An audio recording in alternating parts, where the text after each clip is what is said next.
सगळ्याला जमिनीवरती येऊन काम करावं लागतंय. असं मी मंगल्यावरती बसून मी कुठंतरी हुकूम सोडन आणि माझ्या दारात सगळ्यांनी यावं आज त्यांची भावना होती. मी सुद्धा येऊन त्यांच्यासमोर हात जोडावे, बिनविरोध करायचं. तर म्हणले आम्हाला भेटला का, आम्हाला भेटल्यावर आम्ही बिनविरोध करू. अरे तुम्ही कोण लागून गेले तुम्हाला भेटायला? DCC बँकेत सुद्धा आम्ही निवडणूक लावतोय आणि ती सुद्धा DCC बँकेवरती अत्यंत चांगले उमेदवार काढून DCC बँक सुद्धा आम्ही या ठिकाणी भारतीय जनता पार्टी महायुतीच्या माध्यमातून ती सुद्धा त्याच्यावरती सुद्धा वर्चस्व प्रस्थापित करू. त्यांना जर लय खुमखुमी होती तर स्वतःच्या घरातला उमेदवार म्हणून त्यांनी पुढे यायला पाहिजे नव्हतं.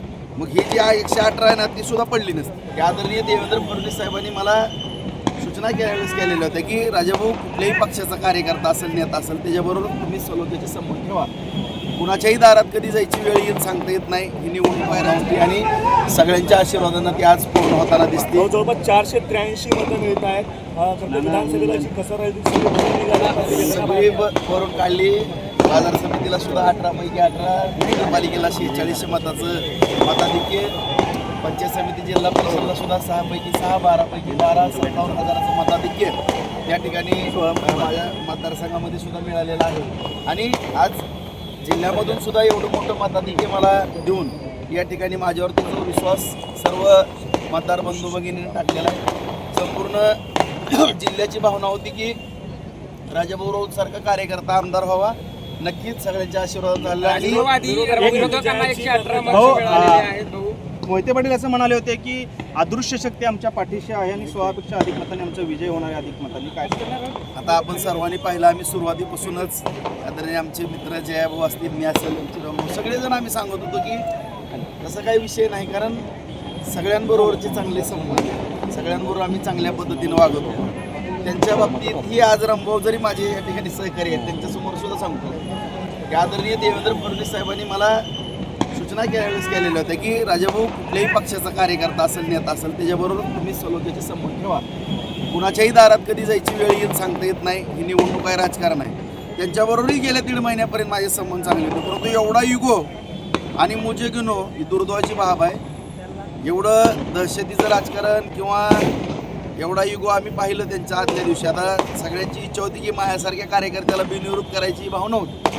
परंतु एक सर्वसामान्य कार्यकर्त्याला बळीचा बाकरा करण्याचा प्रयत्न केला.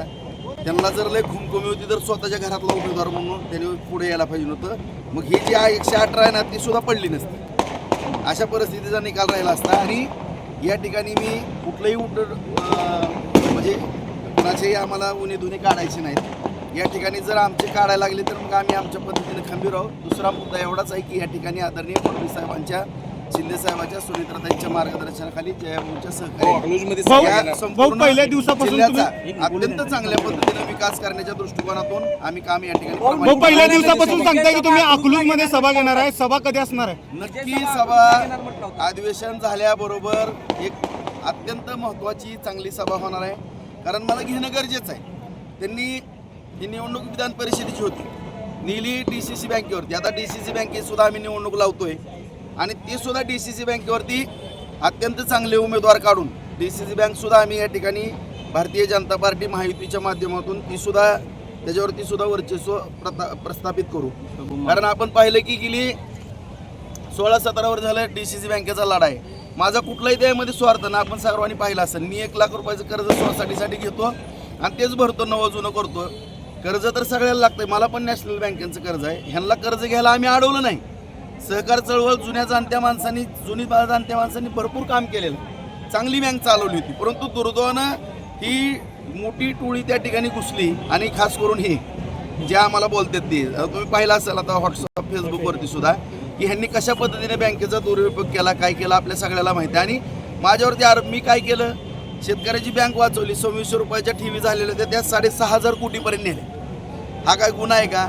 आज आपण दुसऱ्या बँकेत जर नॅशनल बँकेत गेलो तर शेतकऱ्याला कर्ज मिळत नाही. आज आपल्या कुटुंबातली बँक असल्यासारखं आपण जिल्हा मध्यवर्ती बँकेकडे पाहतो. अत्यंत उत्कृष्ट अशी बँक करण्याचाही आम्ही प्रयत्न करू. त्याचबरोबर दूधसंघ, जिल्हा दूधसंघ जो बंद पडलेला आहे, हीच मंडळी होती तिथं. तो दूधसंघ सुद्धा आपण चांगल्या ताकदीने या ठिकाणी चालवण्याचा प्रयत्न करू, जेणेकरून तुम्हाला या ठिकाणी अत्यंत चांगल्या पद्धतीचा विकास या ठिकाणी आदरणीय फडणवीस साहेबांच्या, शिंदे साहेबांच्या, सुनीत्राताईंच्या, भाऊंच्या सहकार्यानं छानपैकी विकास, जसा बार्शीमध्ये आम्ही 5,000 कोटीचा निधी नेलेला आहे, त्याच पद्धतीनं सगळ्या वरिष्ठांच्या मार्गदर्शनाखाली जिल्ह्यामध्ये सुद्धा चांगल्या पद्धतीचं नियोजन केलं जाईल आणि विशेष करून माळशिरस तालुक्यामध्ये सुद्धा जे काही कित्ता गिरवलं जातं खूपपर्यंत मर्यादा आहे त्यांची. काय आहे एक त्यांना द्या होत्या म्हणून तुमचं कौतुक आहे. कुठली संस्था नीट ठेवली सांगा ना. प्रत्येक विकून खाल्ल्या संस्था सगळ्या. आणि हे सगळं आता तुम्ही म्हणता की मी काय राजकीय रागापोटी अजिबात नाही, परंतु माझे व्हिडिओ व्हायरल करणे किंवा माझ्याबरोबर खोटे आरोप करणे, मला या ठिकाणी एवढंच सांगायचं माझ्या जिल्ह्यातील तमाम जनतेला हात जोडून नम्रतेची विनंती आहे. मला कुठला डाग असलेला दाखवा तुम्ही. कुठल्या बँकेमध्ये 10 पैशाचं लपड आहे माझं, कुणाचा 1 रुपया बुडवला, कुठल्या बँकेमध्ये माझं NP आहे, कधी आयुष्यात 1 टाइम सेटलमेंट केली, माझा पण दूध संघ आहे, बाजार समिती आहे, 1 नंबरच्या संस्था आम्ही चालवतो. आज कृषी उत्पन्न बाजार समिती आहे, 21 कोटीची ठेव त्या ठिकाणी आहे. मी एवढा सल्ला देईल की युगो करू नका. आज जे काही राजेशाही थाट असतो असा राहिलेला नाही, ही लोकशाही आहे. डॉक्टर बाबासाहेब आंबेडकरांनी जी घटना लिहिलेली आहे ती सर्वसामान्य कार्यकर्त्याला सुद्धा या ठिकाणी न्याय मिळतो. आज आम्ही जरी काय जुनं कुणाचं काही असलं तरी सगळ्याला जमिनीवरती येऊन काम करावं लागतंय. असं मी मंगल्यावरती बसवून मी कुठंतरी हुकूम सोडन आणि माझ्या दारात सगळ्यांनी यावं, आज त्यांची भावना होती. मी सुद्धा येऊन त्यांच्यासमोर हात जोडावे, बिनविरोध करायचं. तर म्हणले आम्हाला भेटला का, आम्हाला भेटल्यावर आम्ही बिनविरोध करू. अरे तुम्ही कोण लागून गेले तुम्हाला भेटायला? तुम्ही माणुसकीने बोला ना आमच्या बरोबर. माणुसकीने बोललो तर आम्ही तुमच्या बरोबर माणुसकीने वागू. पर्यंत ओमराजे विरोधात होते, आज तुमच्या सोबत येत आहेत, त्यांचं कसं स्वागत करतात? दोन्ही दुग्ध सहकारी योग आहे, तुमचा विजय आणि ते तुमच्या सोबत येतात. नक्कीच या बाबतीमध्ये जे ऑपरेशन टायगर झालेलं आहे त्याचं आदरणीय फडणवीस साहेबांच्याच मार्गदर्शनाखाली झालेलं आहे, शिंदे साहेबांनी केलेलं आहे. सुनेत्रताई असतील, ही वरिष्ठ पातळीवरचे विषय आहेत. आता यानंतर आदरणीय फडणवीस साहेबांबरोबर आम्ही चर्चेला बसू, त्यांच्या काय सूचना आहेत त्याच्यावरती पुढची पाऊल